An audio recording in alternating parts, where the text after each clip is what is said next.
Wash hands with soap or use an alcohol-based hand sanitizer.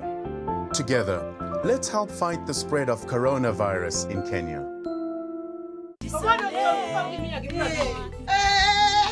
Amujui. Na mmesikia raundi tunafaidika kibiashara. Wewe na hiyo udaku yako umesikia wapi? Hata usiongee ripoti kwa BBI. Wacha hata sisi wa mama raundi tufaidike. Tumeteseka sana. Jisome. Buda, wewe BBI ni nini? BBI hata sitambui. Na constitution? Constitution sitambui, kitu ni ya masosa. Hao wanasiasa wanataka sijui wajiongezee mavyeo, madoa wajiongezee. Mimi na watu BBI ni bora bidii endelee. Hiyo ni bidii yetu tupiga yetu tusaidie hapa. Wachana na story yao wasi. Jisome. Jisome. Jisome. Jisome. Jisome. Jisome. We jisome. Usitegemee unachosikia. Jisome. BBI report itatekeleza mikakati ya kuboresha maisha ya Wakenya wote. Jisome. Wanawake tusonge mbele. Hata vijana wajisome.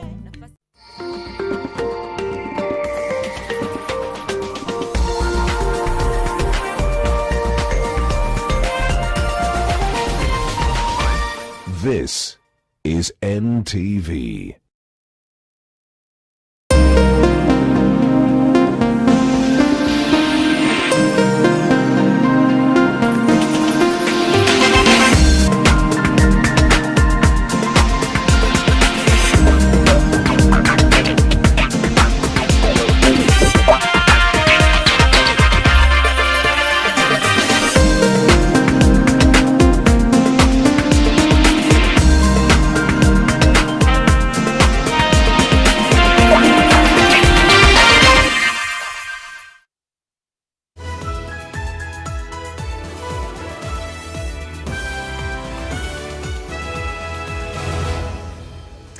Well, a very good evening to you and welcome to NTV Weekend Edition. In 24 hours, all eyes will be focused at the Bomas of Kenya, where the Building Bridges Initiative report is set to be formally unveiled to the public as the debate on the clamor to amend the 2010 Constitution heats up. On that basis, we'll be having an NTV virtual roundtable on the matter, hosted by my senior Mark Masai. On the panel tonight will be Daisy Amdani, a women rights practitioner, as well as Adams Olo, the vice chairperson of the BBI Steering Committee, Wanjiru Gikonyo, who is the national coordinator at the Institute for Social Accountability, as well as Kamodho Waiganjo, constitutional expert and lawyer. You do not want to miss this conversation, but let's get a glimpse of some of our top stories first.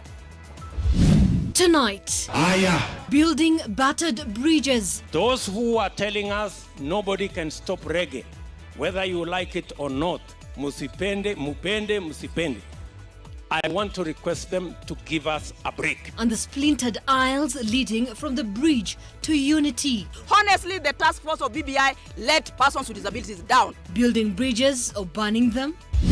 Also tonight, making sense of the BBI recommendations. BBI. Reggae was launched here in Kisii Stadium. An NTV virtual round table with Mark Masai. Plus, Morning Nzamba Kitonga, top lawyer and the father of the current constitution. It's a loss to Kenya as a whole. He was one of the only patriots that Kenya has known in recent years. And also tonight, on Tuesday, Kenya nzima matatu zote lazima zitakoma. Falling revenues and strict COVID-19 safety protocols. Public transport operators now draw the line.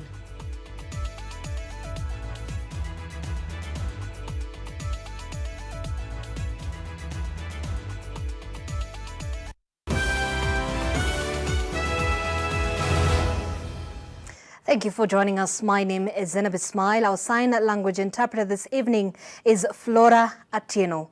Now, President Uhuru Kenyatta has once again reiterated a call to leaders to steer away from unconstructive politicking at the expense of service delivery.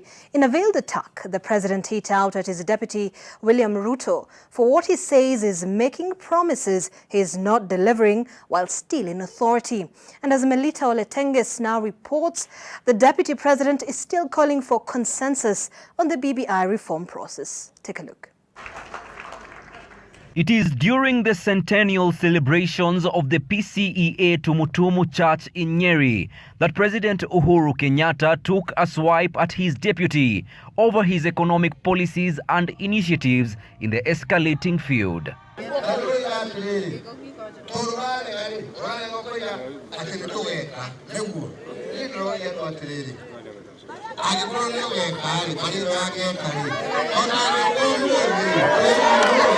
The head of state once again driving the point that this is a time for service delivery and not politicking. Tuwe watu ambao watajicommit to service.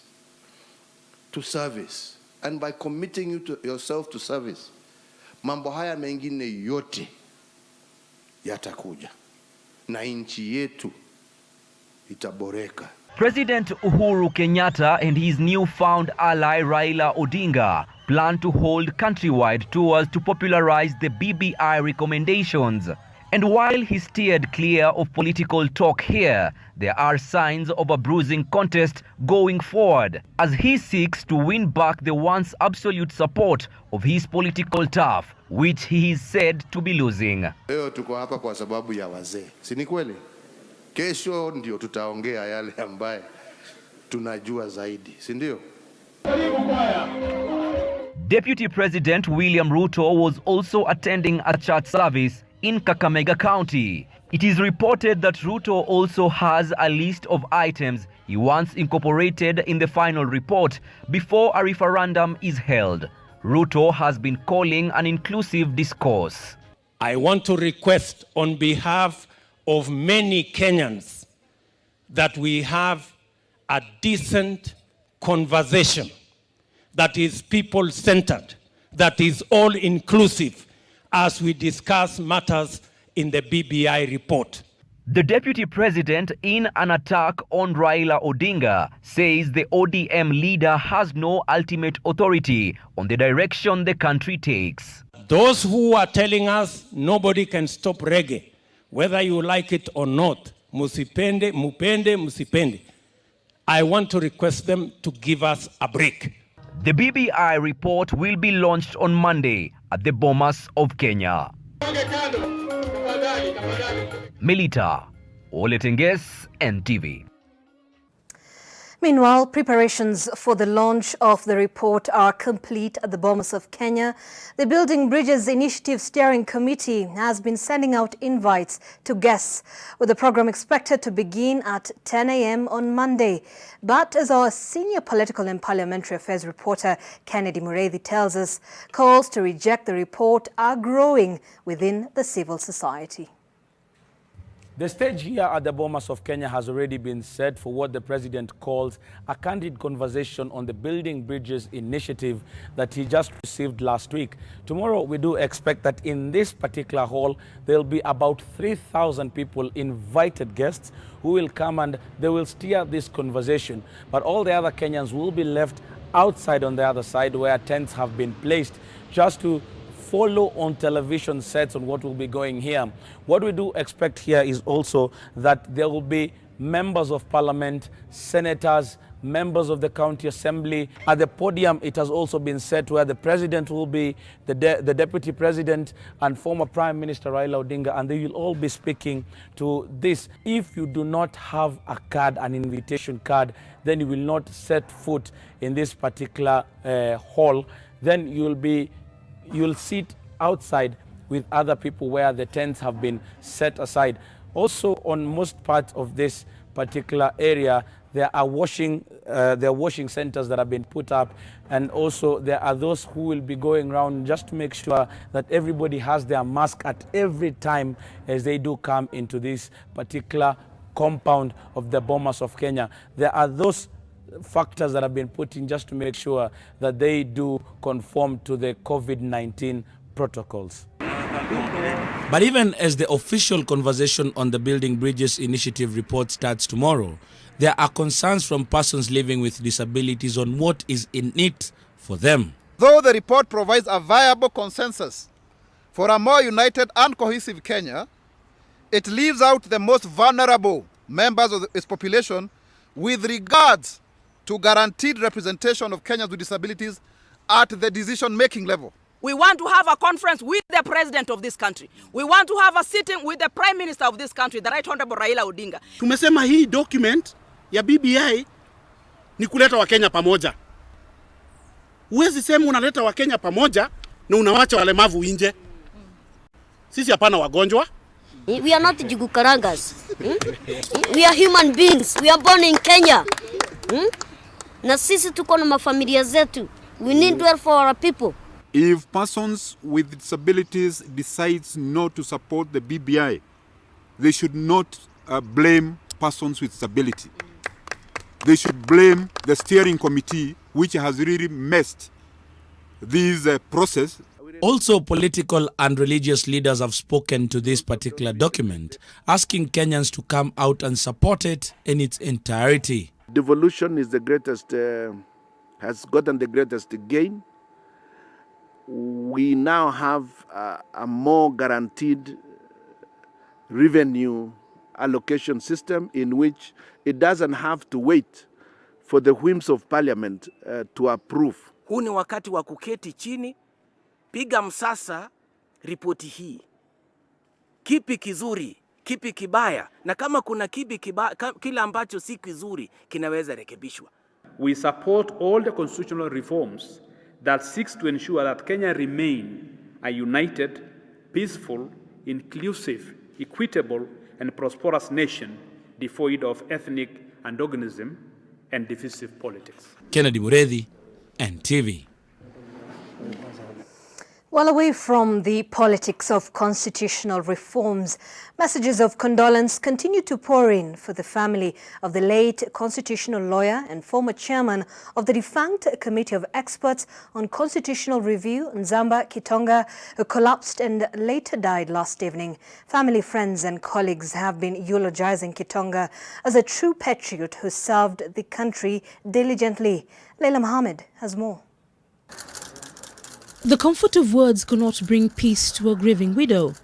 The late Nzamba Kitonga's wife frantically drove him to the hospital Saturday afternoon, but it was never to be. Kitonga collapsed at a funeral reportedly due to cardiac arrest for a man who led the Committee of Experts on Constitutional Review that midwifed the drafting of the 2010 Constitution. The renowned constitutional lawyer has been hailed as a true patriot who served his country diligently. It's a loss to Kenya as a whole. This is a country where we cannot speak of patriots, I'm sorry to say. We rarely can speak of anybody as a patriot. If there's one thing that everybody should know about Nzamba Kitonga was a patriot. He was one of the only patriots that Kenya has known in recent years. And I thank God for the life of Nzamba. He unified us as a leader, despite having extreme views within that committee. Huyu ni kiongozi ambaye anajali maslahi ya Wakenya. Shauku yake ni kwamba sauti ya Wakenya itaweza kusikika, na mwishowe ni dhamira za Wakenya ambazo zitakuwa katika katiba.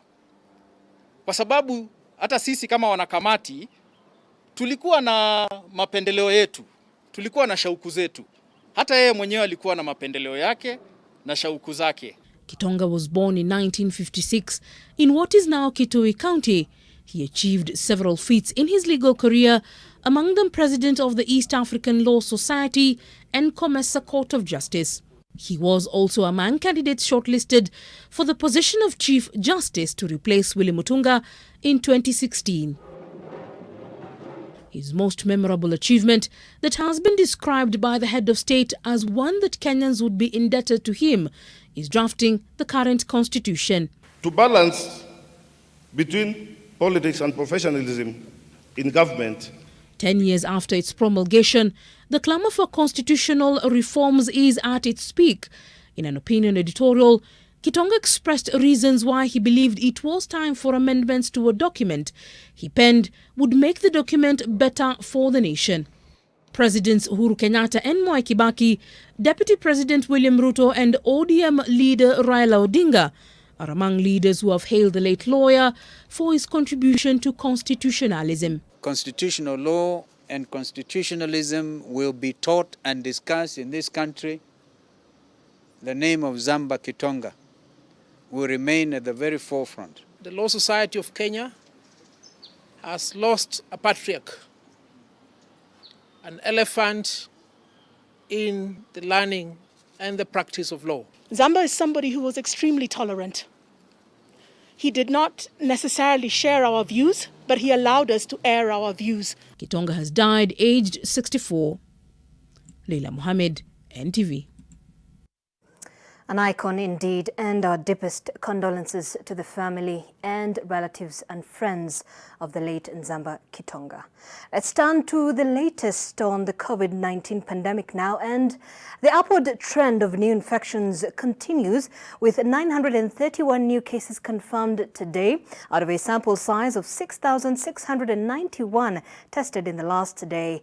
This represents a 14% infection rate, raising the national count to 49,721. 333 people have also been discharged from various facilities and home-based care, bringing the total number of recoveries to 34,209. Sadly, another 6 people have succumbed to the virus in the past 24 hours, bringing the total number of fatalities to 902. Nairobi County has once again recorded the highest number of infections with 333 new cases, Mombasa 95, Nakuru 85, Trans Nzoia 61 and Kericho with 60 new cases. And you may have to seek alternative ways to move around from Tuesday if a plan by the Matatu Operators Association to begin a nationwide strike is actualized. Public transport sector players say a call to be allowed to carry to capacity is yet to be acted upon, and negotiations with the government have not yielded much. Naoma Sampao has that report.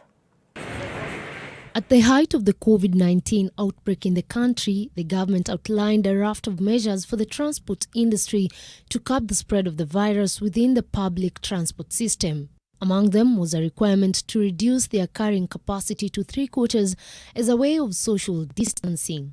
Months later, and with restrictions in other sectors having been lifted, the matatu operators are up in arms. Wame-neglect hii industry yetu ya matatu.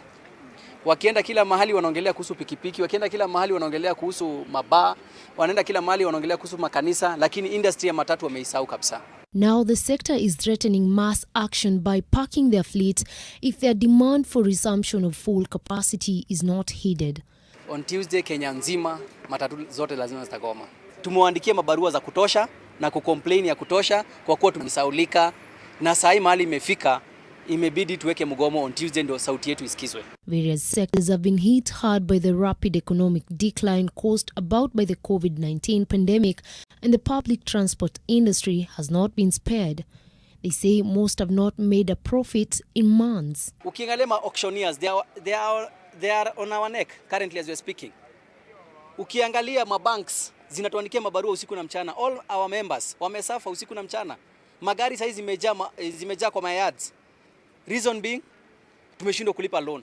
Kenyans planning on using public transport from Tuesday have been advised by the operators to seek other means of mobility should there be no end to the standoff. Naoma Sampao, NTV. Thanks, Naoma. And now to that roundtable discussion on the Building Bridges Initiative report that is to be officially launched tomorrow at the Bomas of Kenya. Mark Masai, over to you. Thank you, Zainab. And yes, we're getting into that in just a bit, but just to reintroduce those who have joined us for this conversation tonight in studio, I have Kamodo Waiganjo. He is a former commissioner at the Commission for Implementation of the Constitution, is a constitutional expert, as well as Wanjiru Gikonyo. She is a national coordinator for the organization, the Institute for Social Accountability, very keen on matters devolution and getting the resource and empowerment there to that level. Joining us from their homes is Daisy Amdani. She is a women rights practitioner as well as the executive director at the Community Awareness Advocacy and Awareness Trust, and as well as a vice chairperson of the BBI Steering Committee, Adams Olo. And we'll be getting into that conversation after the break. Stay with us.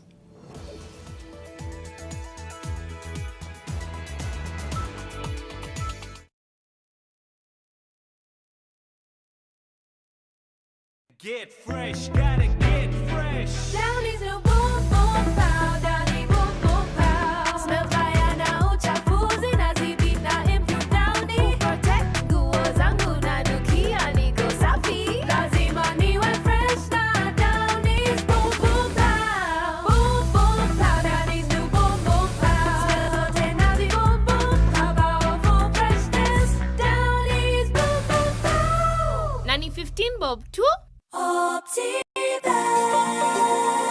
Are you looking to settle your family in an affordable, clean and serene environment?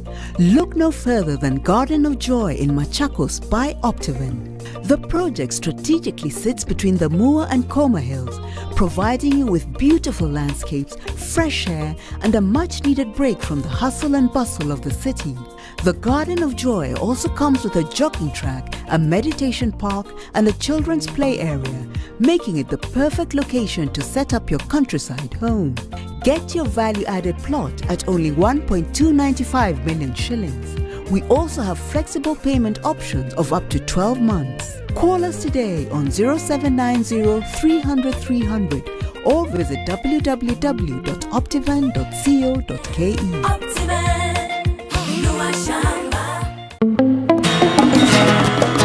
Fresh Fry Premium Cooking Oil now has a new look and an advanced spout and seal. Triple refined, zero cholesterol and natural vitamin E. Fresh Fry, always heart friendly. Now it's even more cooking friendly. Fresh Fry, the premium cooking oil for healthy living. Hello, Susan. Yes, you. Holding that pack. I know you've been avoiding me because in the past I've made you uncomfortable. Maybe even caused you pain. But I want you to know that I have changed. For you. Aye, what is this? You can love me again if you're willing to give me another chance. Meet me at aisle 4.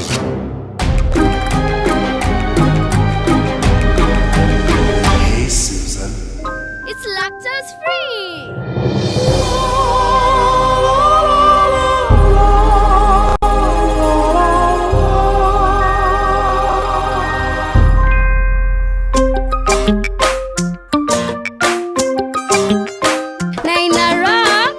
We know you love milk, and now there is milk that loves you. With Gold Crown lactose-free milk, you can enjoy the richness of natural cow's milk without any of the digestion discomfort. Gold Crown lactose-free milk that loves you. Maji mdosi wangu ametupa simu yangu ndani ya maji. Mdosi wako kwa sawa. Venye Nkirota ameniambia ajui na akimpigia simu ashiki. Hi, guy, what the?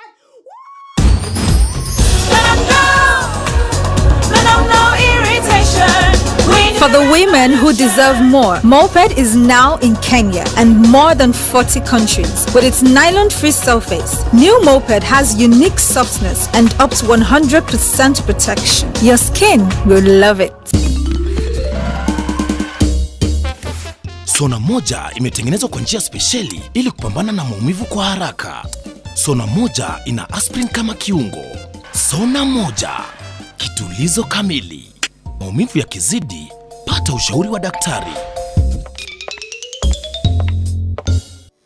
Mimi ni member wa Equity Bank since 2008. Tulianzisha kikundi, tukaregister kikundi, ina guarantee each other. So from there Equity imekuwa na imani kufuatana na kikundi. So the loan na services ya hizi ilinunulia gari mbili, nikaiweka kwa Uber.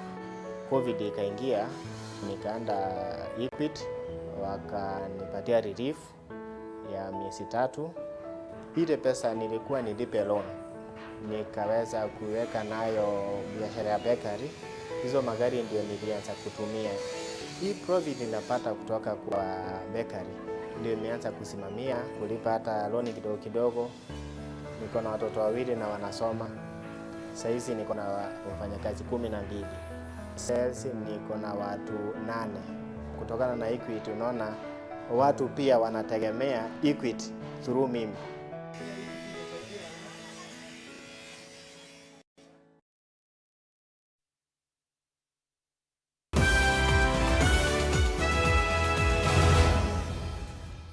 Welcome back. On March 9th, 2018, there was the handshake between President Uhuru Kenyatta and opposition leader Raila Odinga. That led to the formation of a task force under the Building Bridges initiative that started the journey of collecting views from citizens on what they felt should change in the country for a better future. Well, they came up, the task force that is, with a report and handed it over in November 2019, after which a steering committee was appointed to validate their findings on the implementation of recommendations of the Building Bridges to a United Kenya. The steering committee, beg your pardon, why am I talking about community? But the steering committee has proposed administrative, policy, statutory or constitutional changes that may be necessary for the implementation of the recommendations contained in the task force report based on 9 key agendas. Now, what I will cite here will be from some of the legislative bills that seek to realize the proposals from the Constitution of Kenya Amendment Bill 2020. Now, this is not the full list and it's not the entire report summarized, but we will start with one of the top talking points, and that is the expansion of the executive. And under this, you see that the office of the Prime Minister, of course, after the President, will be established. He will be appointed by the President, and he will have 2 deputies, that is 2 Prime Ministers under him. And of course, as you can see, they're listed the role that the Prime Minister will be playing and where he will be picked from.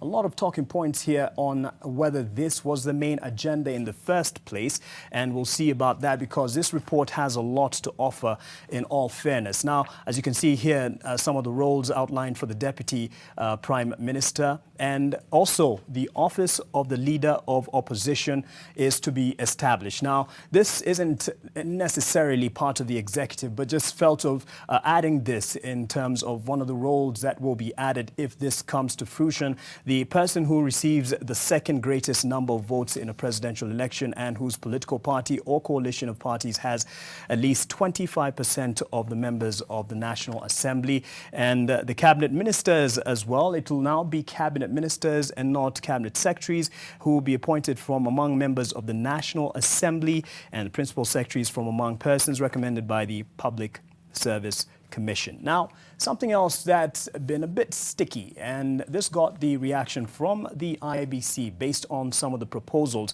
And these are just some of the things that stood out for me as I was just going through it and still digesting it, to be very honest. I have the experts who have probably done cover to cover and have internalized every point. The task force recommends that we go to the next election with a clean slate to strengthen faith in the IEBC. 2 IEBC members to be nominated by political parties, 1 from the majority party and 1 from the minority party represented in the National Assembly, and 2 members nominated by a joint forum representing religious organizations. Now, the chair of the IEBC has said that they're being unfairly targeted and speaks of clawing back on the progress that we've made already with the constitution that we are under right now. Under corruption, a big issue in the nation, proposal to amend Chapter 6 of the Constitution on Leadership and Integrity to strengthen the fight against corruption by providing a mechanism for more expeditious conduct of investigation, prosecution and trial of corruption-related matters. And there's much more under corruption. This is just something that stood out for me. Something else into the judiciary.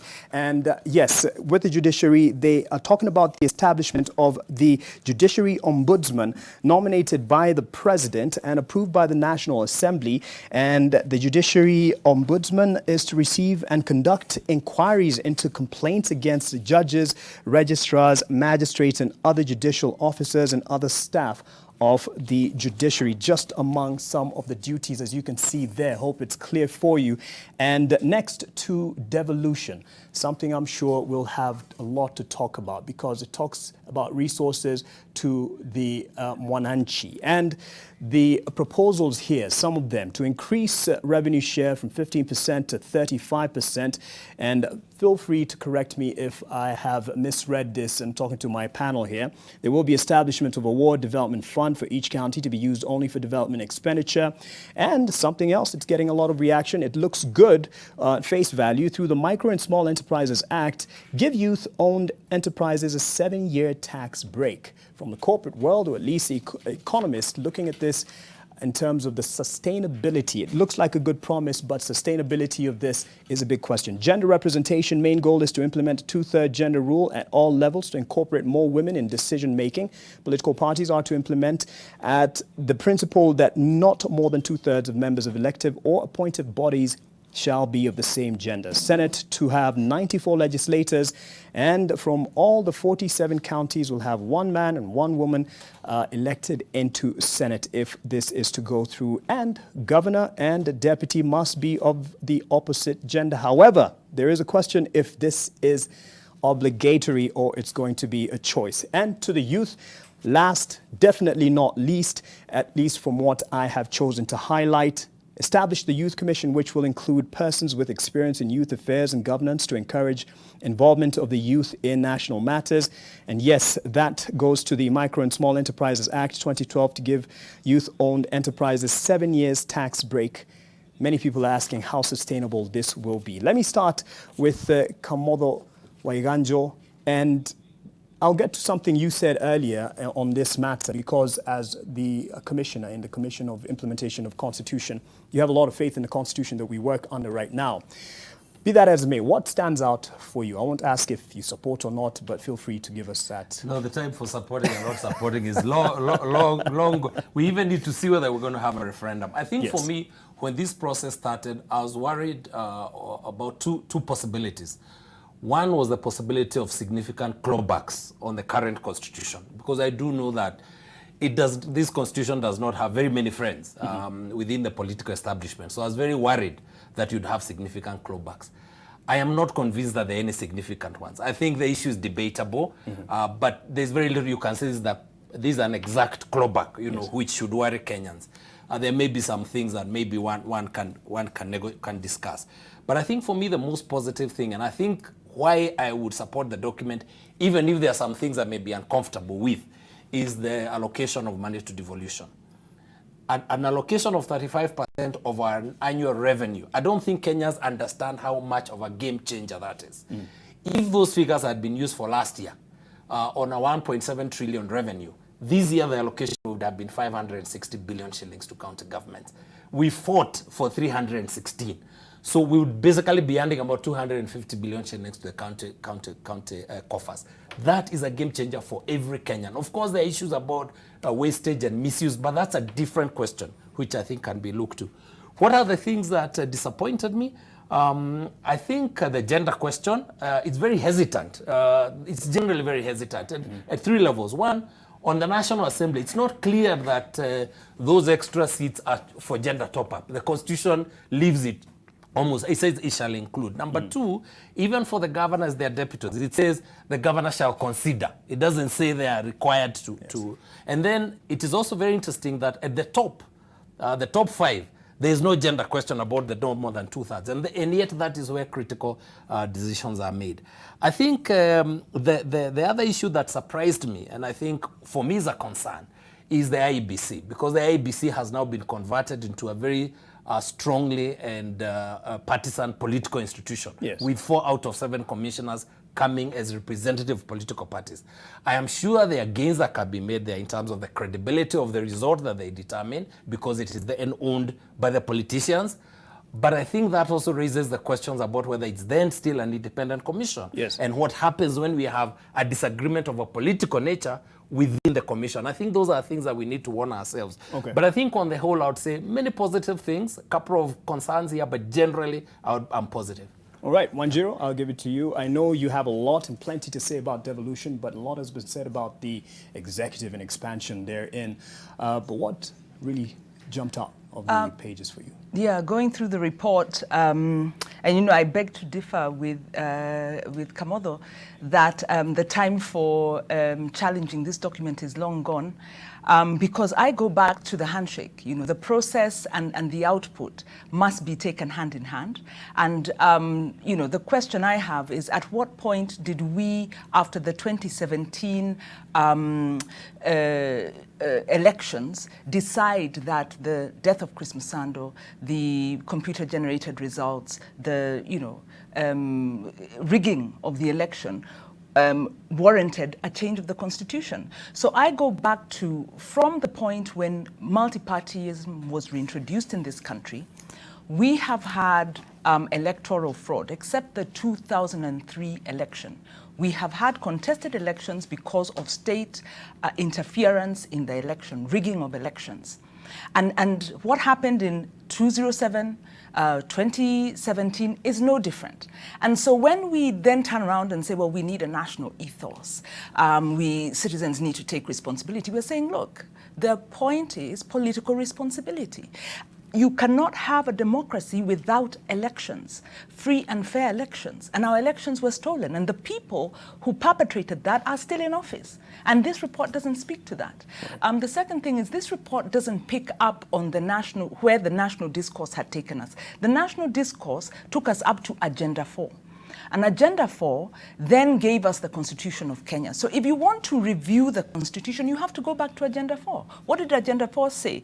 There was a Truth and Justice Commission. What has happened around those things? Have they been resolved? There was the land issue, and there was a report, the Dongo Commission. What has happened around those things? So the BBI report, it's a wish list, lots of recommendations about loads of things. Some are good, some are neither here nor there, some are actually already in law. Some are things that should have been implemented that haven't been implemented. Right. So my point is that the BBI process is a distraction from the failures of the administration. It's a distraction from the lack of accountability over 2017. So in that way, I think it's a very cynical process trying to manipulate Kenyans away from justice and truth. Oh, and this is not a distraction. I really do have to take a break because for commercials, there's commercial interest in this. But Daisy Mdanyi and Adam Zolo, I'm sure you were listening in as some of the first few comments were being made. We'll start with you when we come back from the break.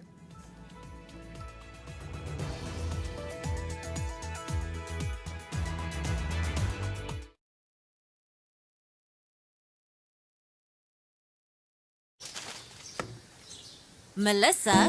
Mom, it's Dad's birthday today. I'm giving him a party just like he gives me. Nothing makes a mother more proud than seeing her child growing up.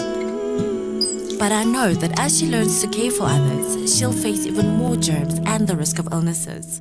That's why you need strong Dettol protection. Just 1 cup of Dettol protects your home and family from up to 100 illness-causing germs. Growing up needs Dettol protection. The Dettol range is available on Jumia. Shop safely and conveniently today.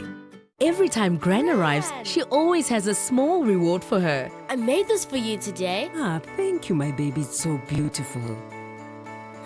Wow! She's happy, and I trust it because it's made with milk and other carefully controlled ingredients, without any colorings or preservatives.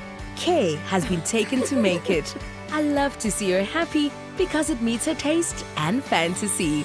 Kinder Joy, my trust, their joy.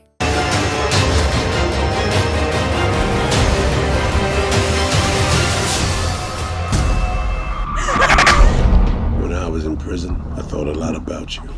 This is not acceptable!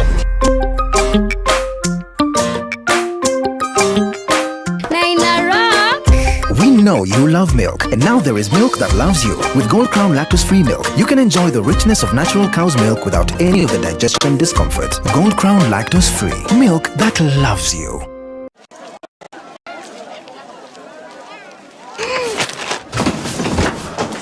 Do your gums hurt? Yeah. Does your toothpaste contain sage, eucalyptus, myrrh, chamomile? All that in one toothpaste? Yes, try Colgate Herbal. Colgate Herbal contains nature's best herbs and Colgate's fluoride technology to give you strong teeth and healthy gums. Ah, Colgate Herbal. Let's go.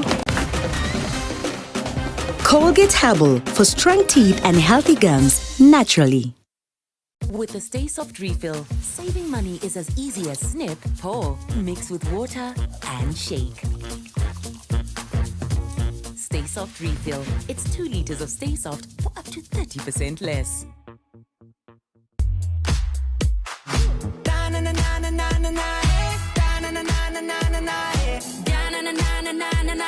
Light it up with dynamite. Shining through the city with the little fucking sun. Light it up like dynamite. This is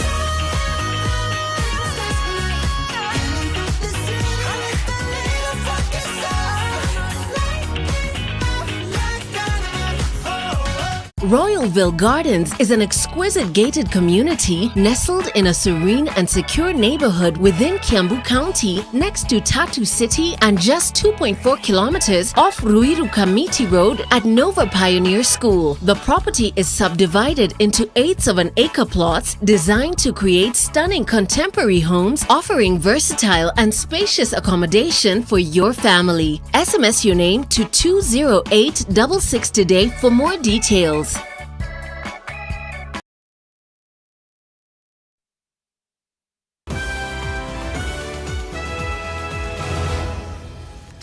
Welcome back. We had some of the first few reactions in terms of what stood out for my panelists in studio. And those at home, that is Daisy Amdani and Adams Olo. I'll start with Daisy. The proposal to have at least, a senator from every county who is a woman. Does this come as good news for you in the issue of the 2/3 gender rule? And generally, what stood out for you? Thank you, Mark, and good evening to everyone. First of all, let me start by giving my condolences for the passing of the Zamba Gitonga. Yes. It is indeed a loss to the country. Having said that, I want to start, before answering you, Mark, I want to start by just saying that I think that the conversation we need to have in Kenya is a conversation about whether we want to be governed by the rule of law or whether we just want to be led by the whims of politicians. And I'm glad that we have Professor Adams Olo and Kamodo Waiganjo here, who are constitutional lawyers. And I think it's imperative that they speak to this issue. Currently, as we speak, I think that the BBI is, the launch and the process that is ongoing is an act of impunity. We are in a constitutional quagmire right now with the CJ's advisory with regards to Parliament. And the manner in which the executive is handling this whole thing is like it doesn't matter. So now you ask us whether, moving the women reps from the National Assembly to the Senate is a gain for women. The question we need to be asking is, for an administration that has, for the past 10 years, or at least let's say 7 years with these guys, exercised veto power over women's political rights, until and unless they give us what the current constitution guarantees to us, there really is no conversation that we can begin to have. And I think it's disingenuous for anybody to be mobilized around the BBI. The country is going through very many challenges at the moment. We are in a constitutional crisis. We are in a debt crisis. We are in an economic crisis. We're in a social crisis. We have a health pandemic. We have children who are not in school. We have unemployment, high unemployment. high suicide rates for people who have completely lost hope. And the best effort that our government can do for us is to bring us the BBI and tell us to expand the executive, because everything else is a carry-on. The main aim of the BBI is a serious clawback, particularly on the independence of the institutions, the checks and balances, and accountability of persons, rather duty bearers. So for me, the conversation that we need to have as Kenyans is, what are we going to do about the political class that have completely refused to address themselves to the challenges that are facing the nation and have instead decided to take us on a joyride of something called the BBI. In my opinion, the BBI is political conmanship, and the mark is Kenyans. And I think that as Kenyans, we really need to say no, because this is not what they're there for. Many of the proposals that are made within the BBI are things that can be addressed through policy and administration, just the administrative issues.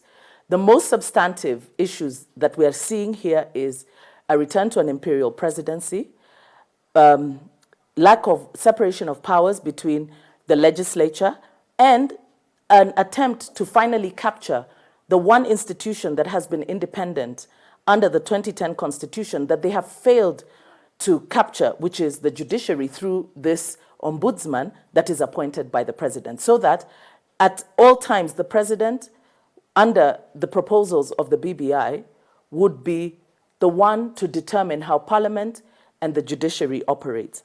And this is particularly what Kenyans said they didn't want, an imperial presidency. And there are many other issues that are problematic with some of the proposals that they've made. But for me, the real question here is this. We have a declaration of Parliament being dissolved.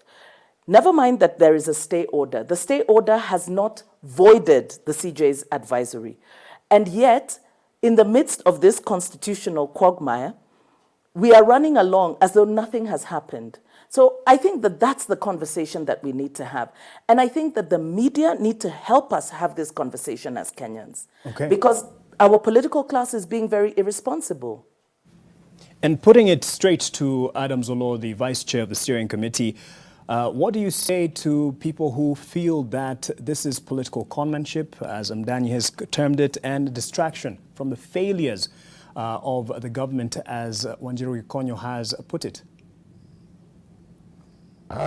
Mark, let me say that and I can capture the process which we went through. Once we were gazetted in 2018, we went to all the 47 counties. In going to all those 47 counties, we made sure that those who were appearing before us were representative of all the 290 constituencies. Within the stakeholders, there were always women, there were elders, there were youth, there were religious organizations, there were representatives of the political class, there were persons living with disabilities. In addition to the process that went to all the 47 counties, we used to have, or we had, what you can call KICC stakeholder meetings. And in fact, even Daisy Amdan's group, she appeared before us. So I don't know what she means by political conmanship. And we gave her a chance to give us her views. The IEBC came before us, the judiciary came before us, representatives of the executive came before us, constitutional commissions came before us, experts, including Yash Palgai, came before us, and so on. And the list of those who appeared before us are there. After we submitted our report in November, we were again, after 1 month, called back now as a steering committee to validate the report that we had had. And I can assure you that while some political parties like ANC did not come in the first, during the first report, they now came during the validation process. And we gave an opportunity to all stakeholders that I've mentioned to again come and tell us what is it about the report that they felt that didn't capture their aspirations and the like. So that was meant to validate the report. And in fact, I can say from the political class, it's only Jubilee that did not appear as a political party, but several of its members appeared either as pastoralist groups and the like. So what do you say? What do you say, sir? If I may, because you've laid out the process thus far of validation of the report, and there seems to be questions already of how valid that process has been, having gone beyond its mandate. What do you tell them? The time that had been set aside for the steering committee. Well, as we finished exactly by June 30, and we did indicate to the appointing authorities that we were done. And we waited because we couldn't force ourselves to give our report before we were invited to do so. So we finished within the timelines that we were given. And when we were asked to present the report last week, we did the same. So I think that was out of our hands, given that we had to wait for the appointing authorities to call us to submit. So Daisy Mdanyi, he says you appeared before the committee, you gave your views, and he doesn't get why you would term this process that you seemingly, in his definition, took part in is political conmanship. Listen, first of all, you remember when the handshake took place, everybody was relieved because it brought a sense of normalcy, as we have been saying, okay? At no point was the BBI about overhauling our constitution. It was about dealing with the issues, the 9-point agenda that we saw in the address by the president and the former prime minister. We did make our submissions before the task force, and Professor, in fact, I actually spoke with him and requested that we be allowed to make our submissions, and our submissions were very clear. We felt that the Constitution actually covered many of the 9 points, and that there were just certain administrative issues, and the 2/3 issue perhaps was the one thing that would necessitate constitutional amendment. Now, I think that the task force owes us a responsibility to tell us which Kenyans actually asked for this expansion of the executive. I think that is more of a political thing. And when we look at history, the history of, particularly from the time, the 2007, the Agenda 4 items, I think what is coming out clearly is that the push for a new constitutional order was very strong, and the people who were opposed to, or rather, there was very little room to oppose it. And so the strategy was to undermine it as time went by. Because what we've seen since 2013, since the coming in of the Jubilee administration, is a systematic clawback of the Constitution and weakening of institutions, culminating in now what we are seeing under the BBI. In the Constitution 2010, there are 10 clauses that are amendable by referendum. All others can be amended through parliamentary initiative, and others can be done administratively. But there are only 10 major issues that need to go to a referendum. And before you underline that, Mdanyi, if I may, Waiganjo wants to jump in there. Yeah, Mark, I was going to say... Okay, let Kamoto jump in. I was going to say that one of the challenges of this conversation is that, and I think it's unfortunate because we professionals and opinion leaders are doing that. We're starting to brand things, which are not necessarily fact-based. Let me give you one example. I've now had the conversation about the capture of the judiciary. Now, that capture of the judiciary is because in a commission, I think, of 12 people, one person has been added. That person is not just an appointee of a president. That person goes through a process, including approval by parliament. I am not sure that that one person has now taken away the independence of the judiciary. But you see, it's a very popular term because most people, Kenyans, don't do a lot of fact-finding. So I think we need to be careful about some of the terms we are using so that even if we disagree, at least let's base these things on facts. You see, one of the easier, they say give a dog a bad name and then you can be able to finish it. You see, even the argument that a lot of these issues could be done administratively, actually that is not correct. if you look at the issues that the report has resolved in terms of constitutional change, these are issues that even me and Wanjiru have been in the Supreme Court. The question about the role of the Senate in the allocation of money, the fact that if the National Assembly, the national government cannot access money before the division of revenue is passed. We were in the Supreme Court on that issue. That issue is now constitutionalized. The question of issues like IPOA, this body that oversees the discipline of policemen, there is you'd have had a strong institutional body like that unless you had a constitutional underpinning. And so I think it's important that as we have this conversation, we help the citizen. We can disagree on opinions. We can disagree on opinions, but at least let us accept what the facts are. Yes, Daisy, real quick before Wanjiru. And let me say this. Okay. I'm not saying that the Constitution is perfect. What I am saying is that right now, what we are looking at, those amendments that are being proposed, I don't think that we need to go to a referendum, okay? I think that even the proposals that Kamotho is talking about can be amended through a parliamentary initiative.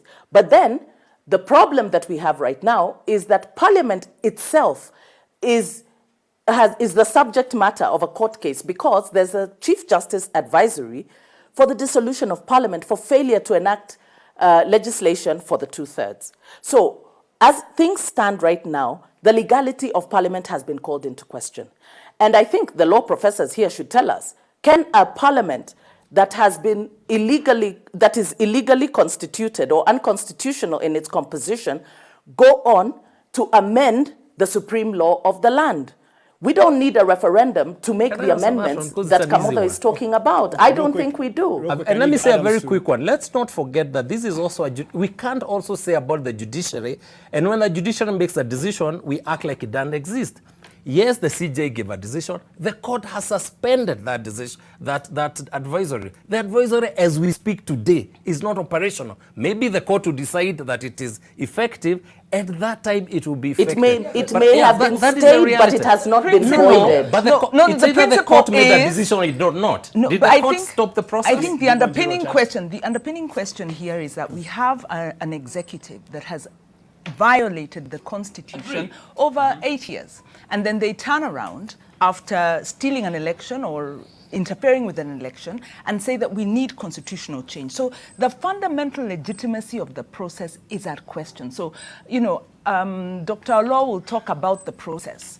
And, public participation has been misused. And when he says, well, you gave submission, so the process is legitimate. No, the robustness of this process does not equate or meet the standard of a constitutional, a constitutional changing process, because the consultations that took place around the CKRC and the constitution that we have was extremely robust, extremely participatory. So the level of participation of this process can be argued not to have met, that standard. But the underpinning point is the legitimacy of the process. Okay. And to my mind, yes, 35% to counties is excellent.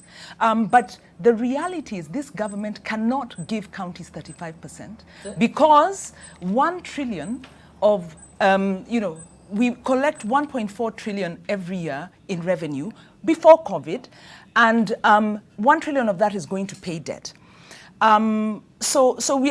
So the point we are saying here is this process lacks legitimacy. So hold on, let me finish. Let me finish my point. The point I'm making is there is a good provision for counties, and I am a big, nothing stops the government as it sits now from giving counties 35%. The Constitution says a minimum. Okay. So the point I'm making is this is a red herring. The BBI is a distraction from the failures of the administration. Let me hold you on that point, because although you have to respond before we take a break, and my director is on. Yes, I have to respond. I think that when Wanjiru says that this process was not as robust, I don't know what Wanjiru wanted us to do other than to call people who came voluntarily. And we have all the data. I also heard Daisy saying that who proposed the executive. I can, for example, tell Daisy that even the Embrace for women proposed an expansion for the executive. Court proposed expansion for the executive. All political parties that came before I think us it is not fair proposed to expansion for use the executive. And the agents of data the is executive there. to And cite Wanjiru and popular group could view. have come and opposed the expansion of the executive. That's the whole process of allowing everybody to participate. And we use the data before us to come up with this. It's a political I process. agree with Kamotho. Yes, it is a political process, and it is still a political process. And even the referendum that you're saying that we shouldn't go to, it's going to involve the people. There's going to be a collection of 1 million signatures. Those are the people of Kenya. How can you deny them the right? Okay, that's another thing, Mark. Yes. He's telling us about the collection of signatures. Collection of signatures is a popular initiative. Now, how does the government go to the extent of bringing us a popular initiative when they have the ability to bring a bill to Parliament? Okay. Popular initiatives are not to be brought by government. What is the purpose of having then government political parties in Parliament? Hold on that point. Popular initiatives are for the ordinary citizens. Yes. And us people who are out here. Not for government to do. And if they're going to collect signatures, they cannot do it having used taxpayers' money. All right, we've touched a nerve here, and it's something that we need to treat after the break. I need to take another break. Stay with us.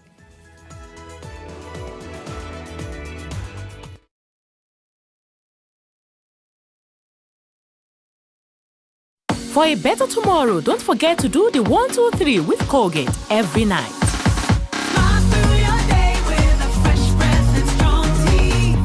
Mix of the Week in association with Airtel. I don't check my energy.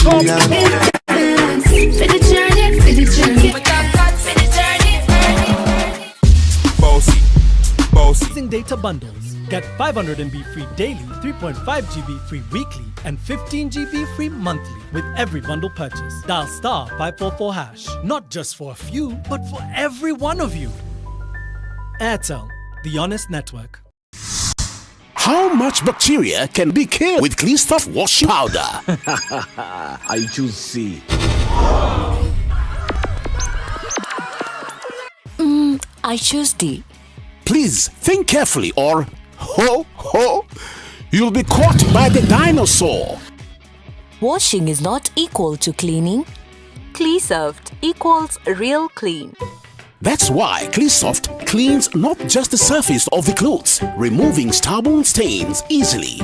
Effective antibacterial agent goes deep into the fibers, removing 99.99% of the hidden germs. I choose D. Congratulations! You are the winner! Maji mdosi wangu ametupa simu yangu ndani ya maji. Mdosi wako kwa sawa. Venye Kirota ameniambia ajui na akimpigia simu ashiki. Hi, guy, what the?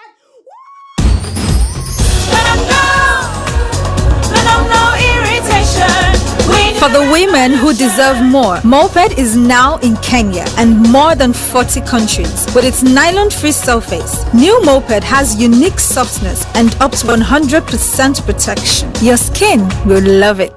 The new Maisha Aluzinc Mabati from Maisha Mabati Limited. For the first time in Kenya, a roofing product that combines aesthetics with proven resilience. Its unique combination of aluminium and zinc gives it a 5 times longer lifespan than normal Mabati. Thanks to the excellent state-of-the-art mill. It has 20 years lifespan, it's easy to install, it's flexible and durable. It stands up to severe weather conditions, has good abrasion and rust resistance, it's affordable and is approved by the Kenya Bureau of Standards and is available countrywide. It can be used for all applications. Always insist on Maisha Aluzinc Mabati, a product of Maisha Mabati Rolling Mills, Ruiru. Umewahi jichanganya ukanunua choko yako ikuwe alamu, alafu bwana yako akakuja jioni akakula hiyo alamu akaitengeneza kitoweo. Kuna karembo hapa kananiangalia kameshanga, kamecheka mpaka lipstick huko imeisha. Anacheka na mdomo ya juu ati. Our shelves are fully stocked and prices greatly discounted for you to make that quick and easy return to school. With thousands of back-to-school items, price cuts on your Chuo favorites, and points to score on your Naivas card. Back to school that's safe on your pocket. Naivas saves you money. answer's here.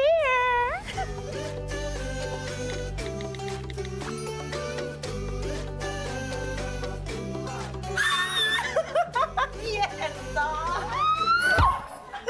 Wow, what a nice gift. I would definitely give this next time. Cousins Baby Gift Pack, a carefully selected range of safe baby products with natural goodness, trusted for decades by millions of moms across Africa. Cousins Baby, the gift that keeps on giving.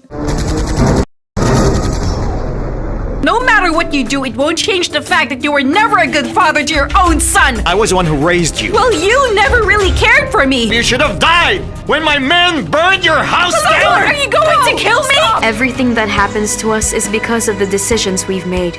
There will be right decisions and mistakes sometimes. Sam! No, please, please, please, please, please, Mom, no. Either way, we have to be responsible for all of our choices. Put your guns down. Where do you think you're going? Put the gun down! Then you'd better prepare yourself for your daughter's funerals. If only we learn to fight for our rights, we can change the present and we won't have any regrets. The thing that I regret most is not being a real father to Kahel.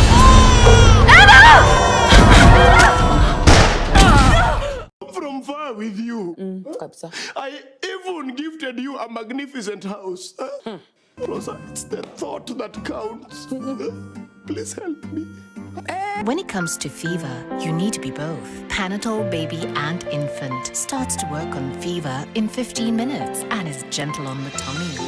Panadol Baby and Infant, tough on fever, gentle on your child. Disinfect and protect your home with Jik. Jik kills 99.9% of illness-causing germs. Disinfect floors, kitchen and bathroom surfaces, and wash white clothes, towels, and dishcloths with Jik bleach. Just Jik it. Hey, Mafi. Hii ni what? Hapo maembe tu ni 5 na 150. Hai, si umenichaji 200. Huyu ananunuaga bag. Ni vile nachukua 2 tu. Unajua huyu ni kutoka huko kwetu. Nimetoka Kinango. Unaona Jacobo? Anakuanga customer bure sana. Naitwa Benja. Benja mtiaji. While other networks discriminate, sisi hatubagui, tuna serve everybody with Airtel's amazing data bundles. Get 500 MB free daily, 3.5 GB free weekly, and 15 GB free monthly with every bundle purchase. Dial *544#. Not just for a few, but for every one of you. Airtel, the honest network. Are you looking to settle your family in an affordable, clean and serene environment? Look no further than Garden of Joy in Machakos by Optiven. The project strategically sits between the Mua and Koma Hills, providing you with beautiful landscapes, fresh air and a much-needed break from the hustle and bustle of the city. The Garden of Joy also comes with a jogging track, a meditation park and a children's play area, making it the perfect location to set up your countryside home. Get your value-added plot at only 1.295 million shillings. We also have flexible payment options of up to 12 months. Call us today on 0790 300 300 or visit www.optivan.co.ke.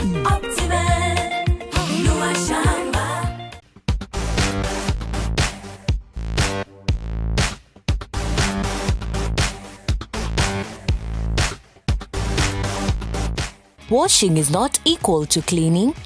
Cleasoft equals real clean. Cleasoft cleans not just the surface of the clothes, removing stubborn stains easily. Effective antibacterial agent goes deep into the fibers, removing 99.99% of the hidden germ. Congratulations! You are the winner! Enda assist Mita na Absa, the official banking partner of the EPL in Africa. Stand a chance to win 1 million Kenya shillings every month when you deposit into your Absa personal or business account. That's Absa. That's Africanacity.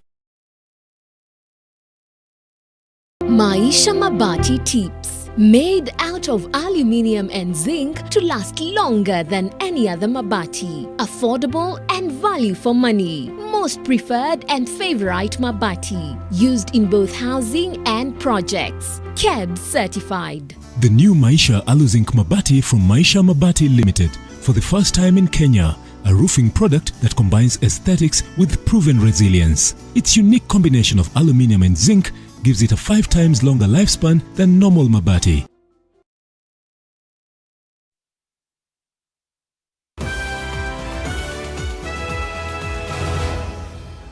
Oh, how I wish this was on record while we were on break. A lot has been discussed. Daisy, you were just making a point there earlier, just before we took a break, and there has been, during the break, a lot of question about the legitimacy of the process, having an executive that has violated an advisory already. How can we trust this particular government to implement the changes that it is proposing in this report? Just, if you may, just take us back to what you were, the case you were building. So, first of all, I want, Professor Adam Zolo has talked about collecting 1 million signatures. Now, that is a popular initiative. If indeed we are going the way of a popular initiative, and popular initiative is a legitimate way of amending the Constitution. However, the government has already members of parliament. The leader of majority is from government. That is why they are there. They cannot come and tell us that they are following the route of a popular initiative and they are not following the process. So for me, the illegitimacy of the process already invalidates what they are doing because they are not even following the laid down procedure of the Constitution. So for me, the other question that arises is, we've had this administration since 2013. They have not followed this Constitution. They do not abide by basic constitutional principles. They do not abide court orders. So if we change the Constitution, what's going to change? It's the same people. And I think that the first thing that we need to do, can we implement what we have? Because if we fully implemented the current Constitution that we have, we would be able to address many of the issues that the BBI report speaks about. And some of the things that they're talking of don't actually need constitutional amendments. You know, you're talking about 7-year tax breaks for youth. The government already gives 10-year tax breaks to foreigners.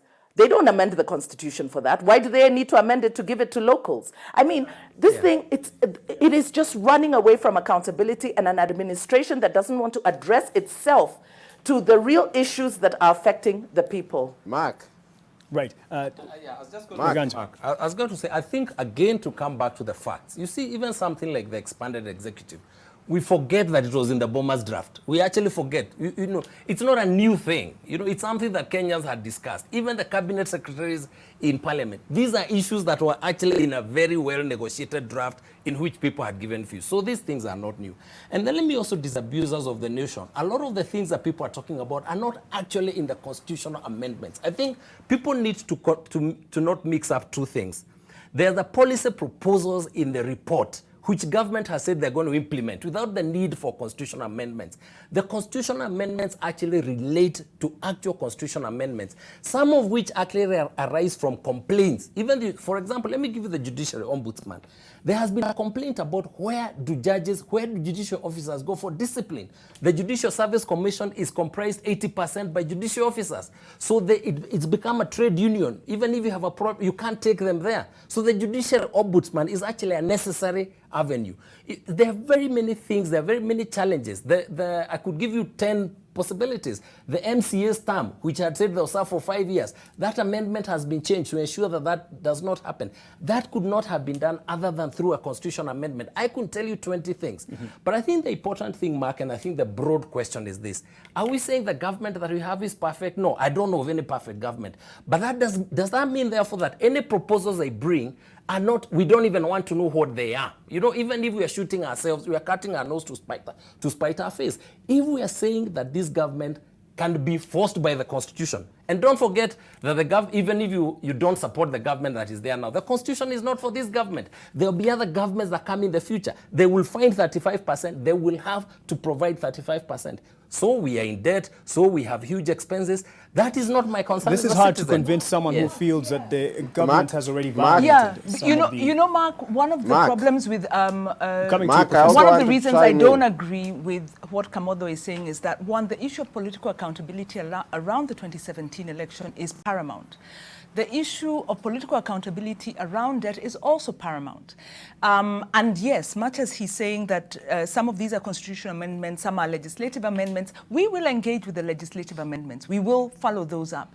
But on the point of the BBI process, we cannot ignore the fact that this is distracting from the core responsibility of the current administration. And we have done this before.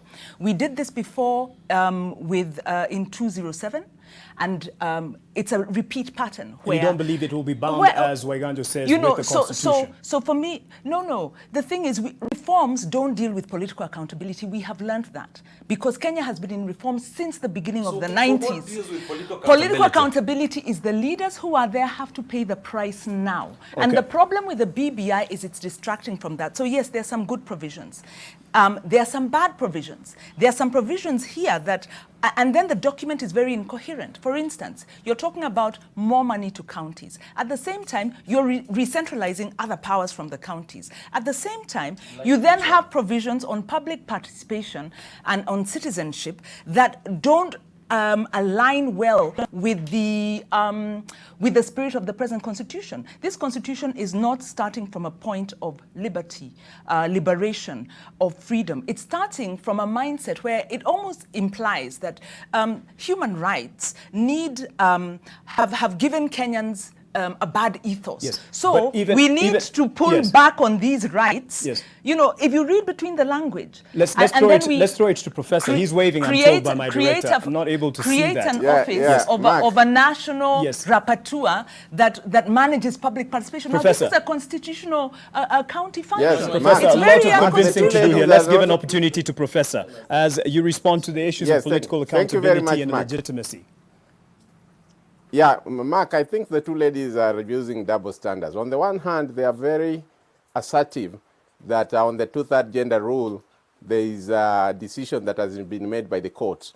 And when it comes to the BBI process, when they are talking of the legitimacy, they are not accepting the fact that Third Way under Ekuru went to court to question the legitimacy of BBI. And the same courts ruled that the process was legitimate. Secondly, when you look at the report, what they are saying are administrative. We have an administrative section. What they are saying is policy. We have a policy section. Then we have a statutory section. Then we have a constitutional section. And the way Kamotha has already presented it, some of the issues such as tax breaks are not included in the constitutional amendment. They are included in the administrative section. So they are not also representing the true picture of the report. We also need to throw in here and response from you as a vice chairperson. If there are things that people are disgruntled or don't agree with within the report, is it cast in stone? Is there recourse? Let me say this, that our report is meant for a national conversation.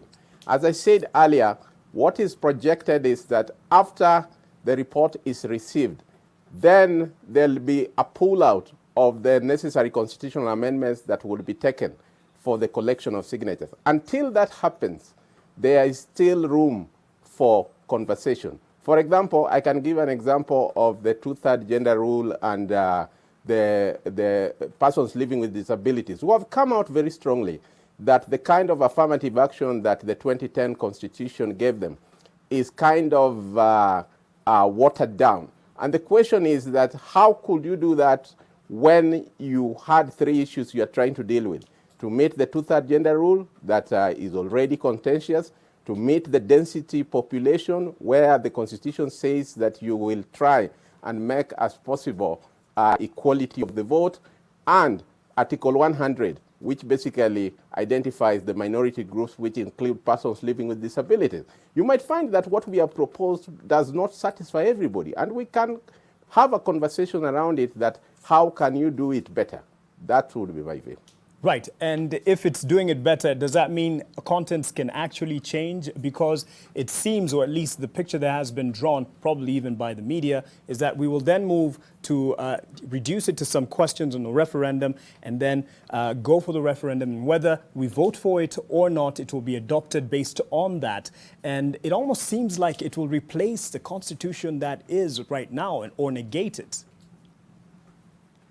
No. I don't think that we are replacing the Constitution. If you look at what Wanjiro talked about, the CKICC process in which he said that was a very elaborate process, that one we were replacing the whole Constitution with another Constitution. In this case, we are just amending the Constitution as provided under Articles 255 to 257, and that is not a total overhaul of the Constitution. Right. The issue of basic doctrine, and we've gone to court on this, because some of the amendments proposed do challenge the basic doctrine of the Constitution. Like which one? Part of that, one of them, and I'll stick to maybe the sections that we are more invested in. Yes.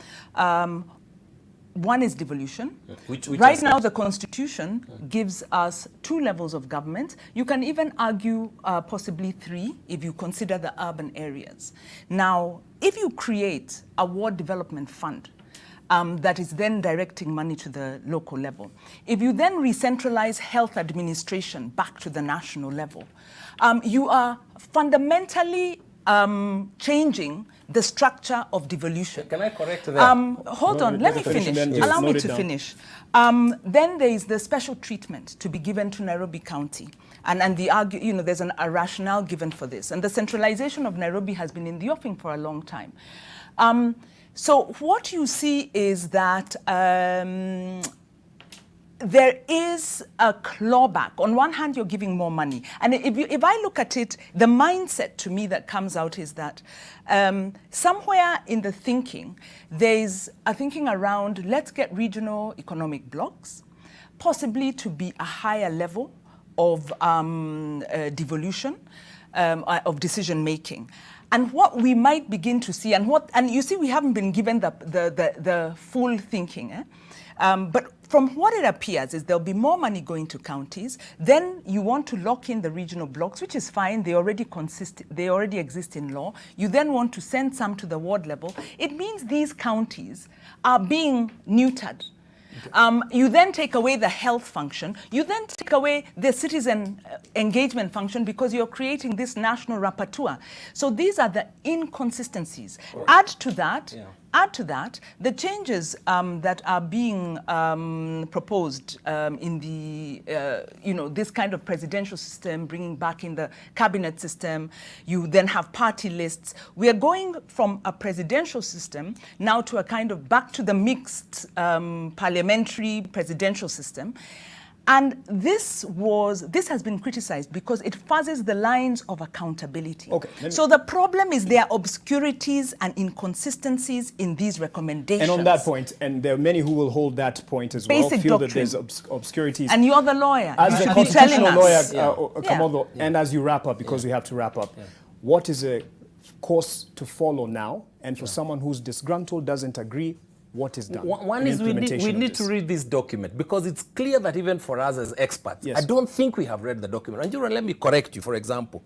The Health Commission is not in the constitutional amendment. You can read it. It is not there. It is proposed in the report in the constitutional amendment. There is no proposal for a Health Commission. There is no health being taken back at all in the constitutional amendment. That's number one. The WDF is just about money. It just says 5% of the money 5% of the allocation to the counties will go to the wards. And that is only a right to ensure that you don't leave some wards out. You don't exclude wards. That cannot be a bad thing. The question of regional blocks, it is not there in the Constitution at all. It is not even mentioned. It is not even hinted at. I think what is important, there are some challenges with the draft as is. I don't think that it's the law of the Medes and the Persians which can't be amended. That structure of government, the one of the prime minister and who the majority is and the leader of the official opposition, I think it needs some cleaning up. I think there's some thinking that needs to go into that process. And it can happen. The issue of that gender question, again, is not, it has actually taken us backwards. And I think it needs to be looked into. I would, for example, say, instead of creating 360 definite seats, say that we cannot go beyond 360, so that to give Kenyans the opportunity to vote for women. And if they vote for women, we can actually stay at 290. That, again, is something we can do. The issue of the top, and saying the possibility that we'll have only one gender, maybe all women in another life, or all men, I think it is wrong, because that is where decisions are going to be made. So there are things that can be done, and I do hope Kina Adams are actually listening. But I don't think we should bastardize the whole document because we are unhappy with government, because it has let us down for whatever reason. And to Professor, if you may just tell the people, because tomorrow it is being launched officially, then the process that will follow, just to buy in the confidence of Kenyans that this, as it is being drawn right now, as people are still trying to understand it, is not an end in itself. Yes, I think, and Kamauto has really captured the mood of what we are trying to do. For us, where we sit, this is a national conversation that belongs to Kenyans. And we can't go to Bomas tomorrow and say that, no, it is a closed shop. Even if you have any views, we cannot bring it back. If there is a better idea out there, if there are better reasons out there, if there are areas in which we drafted and maybe it's not communicating well, then there's always room. Maybe the time might be shorter to do it, but I think that we are not closing the window. So it will be released tomorrow, then what? We will release it tomorrow, and then Kenyans, you see, tomorrow it's the launch, and quite a number of people are going to speak, including the politicians from both sides of the political divide. And the Kenyans will be conversing. And if Kenyans decide that there are certain areas that we need to be improved on, and we are guided to that effect from the Kenyan people, that you need to still look at this, panel beat this, it can be done. Remember, Mark, the way Wanjiru was saying, she's talking of the presidential system, but Wanjiru will accept that the whole security process that she was so positive about never recommended a pure presidential system. That pure presidential system was decided at Naivasha by the politicians. It was the kind of conversation that went on. And we are basically saying that even this one is a conversation. If there's something that Kenyans are saying, hey, it was not looked at, now that we have seen it, it should be put this way, as we are servants of the people, and we will listen. Do you have an answer to the cost this will take for the Kenyan taxpayer? Remember that there was a socio-economic audit of the Constitution that was done by the Auditor General's Office, by Parliament. Right now, I wouldn't say that we have costed it, but that would have to be done, yes. All right. Daisy Amdanyi, your last comments to those who probably share your views, and in this process moving forward, even if you don't agree with it, what will you do? First of all, I'm very disappointed to hear that Professor thinks that the two-thirds gender rule is a contentious issue. It is not. And I think that for an administration that has exercised veto power over women's political rights in Kenya, I would advise the women of Kenya and publicly spirited individuals to reject any proposal. Let us first implement the Constitution 2010 and specifically the two-thirds gender rule. Okay, on that point, because the BBI does not answer the two-thirds gender principle. All right. They should not expect any support from women, and we will mobilize women against it, because this has been the persistent deception from our political class towards women. Daisy. When President Uhuru Kenyatta was coming into government in 2013, he said that women were tired of empty promises. Yet, he has given us the most empty promises, because with a constitutional framework, he has completely refused to implement it. So I think that it's unfortunate. They shouldn't expect anything from women, and Kenyans should demand that first, let us get a properly constituted parliament. Then we can talk about amending the Constitution. All right, all right. There's much more to say about this. 2022 is not far off. Yes, yes, yes. So let's go for elections. Let's get an administration that is willing to actually operate within the rule of law, and then we can talk about amending our Constitution. To Wanjiru Gekon, a few seconds as you wrap up. Political accountability. BBI is evading that. We will engage in the legislative, in the bills. We will oppose the constitutional amendments, but we will keep reinforcing it's about political accountability. We must be governed by rule of law and not allow our political leaders to give us showmanship, brinkmanship, and these kind of jamborees to evade the process. You talk about political accountability. You have to be accountable with the time that I have. We're way past it, but I thank you for your time. Wanjiru Gikonyo, to Kamodo Eganjo, to Professor Olo at home, and to Daisy Amdanyi. The conversation continues online, and even tomorrow we'll be covering this particular launch of the BBI report at the Bomas of Kenya live from 9 a.m. throughout the day to break it down for you. It doesn't stop here. Sports is up next.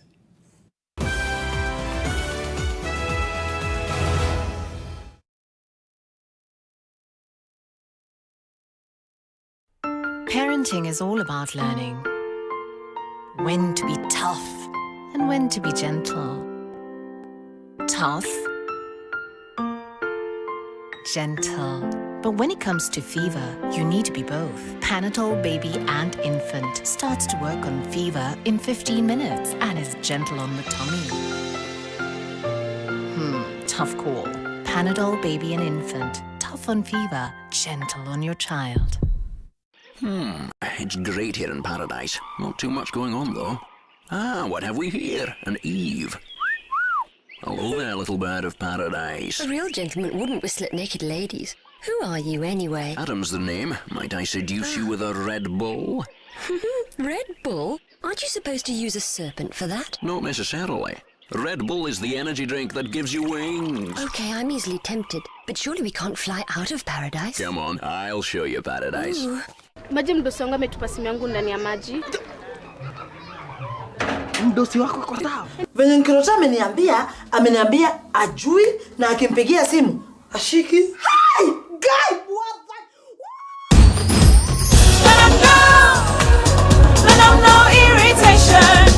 For the women who deserve more, Moped is now in Kenya and more than 40 countries. With its nylon-free surface, new Moped has unique softness and up to 100% protection. Your skin will love it. Do you want a good life? Declare Psalm 23 verse 6. Surely your goodness and love will follow me all the days of my life, and I will dwell in the house of the Lord forever. It shall be so, and it cannot be otherwise. To get goodness and love by Vuma, dial star 811 star 923 hash. Skiza, Non-Nation. NTV Sport in association with Showmax. Well, thank you for staying with us. Let's now take a look at stories making headlines in the world of sports. And Harambee Stars coach Jacob Ghost-Mulee has named a provisional squad of 40 players for the scheduled two-legged Africa Cup of Nations qualifier against Comoros next month. Coach Mulee has recalled experienced Finland-based goalkeeper Arnold Origi in a move aimed at adding a touch of experience to the team. Captain Victor Wanyama, Japan League top scorer Michael Lunga, and Belgium-based Joanna Omolo, who missed out on the friendly match against Zambia, have also been called up. Gor Mahia's rookie forward Benson Omala and Sofapaka captain Eli Asieche have also been included in the squad. Local-based players are expected to kick off non-residential training on Wednesday. The foreign-based players are expected from November 2nd. The first leg will be played at Kasarani on November 11th at 7 p.m, while the return leg is slated for November 15th. And athletics fans in Elgeyo-Marakwet County were treated to a different kind of sport this weekend as Kenyan Premier League team FC Leopards trained and played friendly match against local teams. Leopards, who lost their last competitive match against National Super League side Shabana FC 1-0 for the Mashujaa Cup, have been in E10 since 21st of October. Ingwe played its first friendly match against Elim FC, winning 1-0 before clawing GFC 105 from Eldred 3-1 in the second friendly of the day. The KPL side technical team said the training camp would help the new signings ease into the team ahead of the new season. Ingwe is set to open their 2020-2021 campaign against Western Stima at Nyayo Stadium on Saturday, November 21st. Na kwa kweli tuna msimu ambao unajua utakuwa na changamoto nyingi, kwa hivyo ilikuwa ni vizuri sana tuweze kujitayarisha na tujitayarishe vizuri. Kwa hivyo tulipata mwaliko hapa kutoka kwa mmoja wa mashabiki wa FC Leopards na rafiki mkubwa wa FC Leopards, na basi tukakubali kuchukua mwito huo na tumekuja, tumefurahia kabisa, tumeona ni eneo nzuri kabisa. And with the Safari Rally returning to Kenya after 19 years, plans are underway to plant 19 million trees. According to the Cabinet Secretary for Sports, Heritage and Culture, Amina Mohammed, the project will target wetlands as well as areas around traditional rally routes. The Safari Rally was rescheduled to June 24th to 27th, 2021 due to the COVID-19 pandemic. We propose to plant 18 million trees over the next 3 years to commemorate 18 years that the Safari Rally was out of the World Rally Championship circuit. Considering that the rally did not happen this year, owing to the COVID-19 pandemic, I hope we can revise our mark, Phineas, to 19 million trees to mark 19 years of Safari Rally absence from our country. This project, ladies and gentlemen, will target parts of our wetlands affected by deforestation, traditional Safari Rally and Kenya Motorsports Federation routes, the service park, and the spectator stage at the Moi International Sports Center at Kasarani. Now, Tokyo opened a 15,000-seat swimming venue for the Olympic Games next year on Saturday, with a swimming star diagnosed with leukemia last year demonstrating freestyle at the ceremony. The $542 million aquatic center for swimming, diving and artistic swimming was completed in February, but its grand opening ceremony scheduled for March was postponed due to the coronavirus. At the ceremony, Japanese swimming star Rikako Ike joined 3 other athletes in a relay. The main pool at the Aquatic Center features a movable wall allowing the 50-meter facility to be converted into 2 25-meter pools, with the depth also adjustable. The 2020 Games were delayed as COVID-19 spread globally and are now set to open on the 23rd of July 2021. With many countries experiencing second or even third waves of infection, there have been doubts about whether the event can be staged at all, but organizers and Olympic officials insist it can be done safely.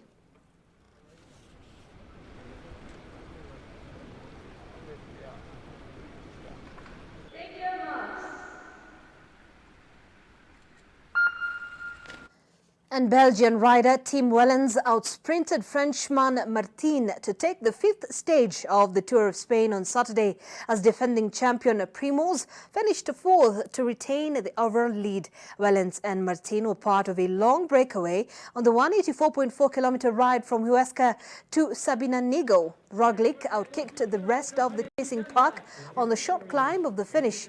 He retains a 5-second lead over Dan Martin, with Ecuadorian Richard Caparaz of Ineos 13 seconds off fast.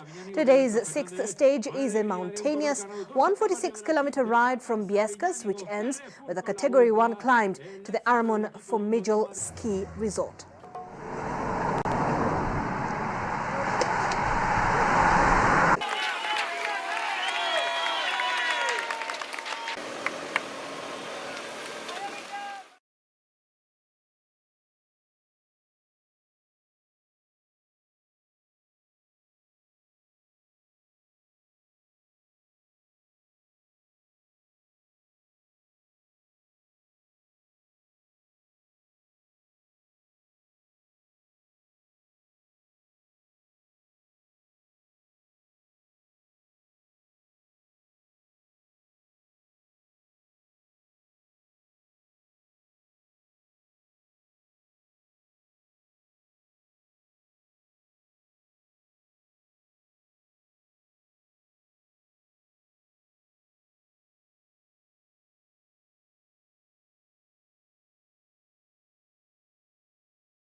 As published in October 2020.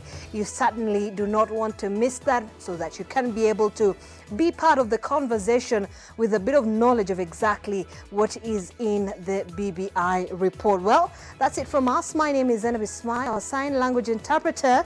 This evening was Flora Atieno. Have yourself a lovely night.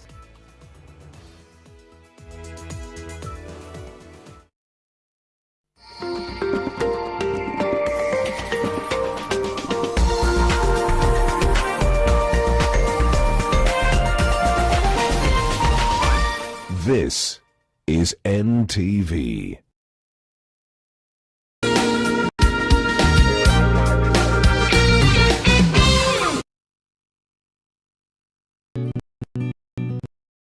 I help women find independence by training them in fish farming. It's tough on my back, joints, and can cause headaches. Panadol Extra relieves multiple types of pain.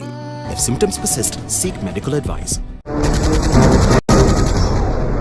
No matter what you do, it won't change the fact that you were never a good father to your own son. I was the one who raised you. Well, you never really cared for me. You should have died when my men burned your house down. Are you going to kill me? Everything that happens to us is because of the decisions we've made. There will be right decisions and mistakes sometimes. Sam! No, please, please, please, please, please, Mom, no. Either way, we have to be responsible for all of our choices. Put your guns down. Where do you think you're going? Put the gun down! Then you'd better prepare yourself for your daughter's funerals. If only we learn to fight for our rights, we can change the present and we won't have any regrets. The thing that I regret most is not being a real father to Gael.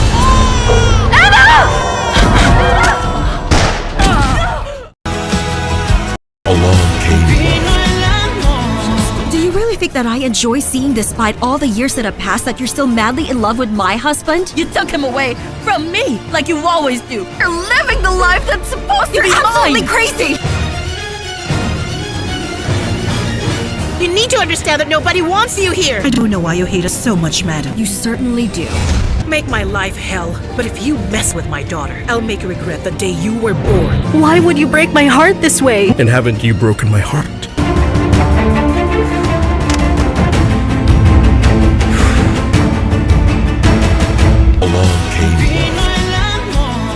Along Came Love, in association with Blue Band Peanut Butter.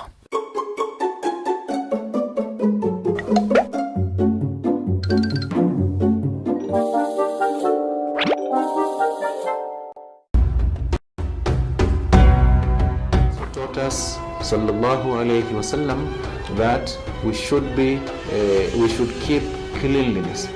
Actually, he said that cleanliness is what is best for a Muslim. And from him, Prophet Muhammad sallallahu alayhi wasallam, hand washing, which is part of cleanliness, hand washing, that we wash our hands, we wash our faces, we wash every time with soap. This is part of what the Prophet sallallahu alayhi wasallam taught us.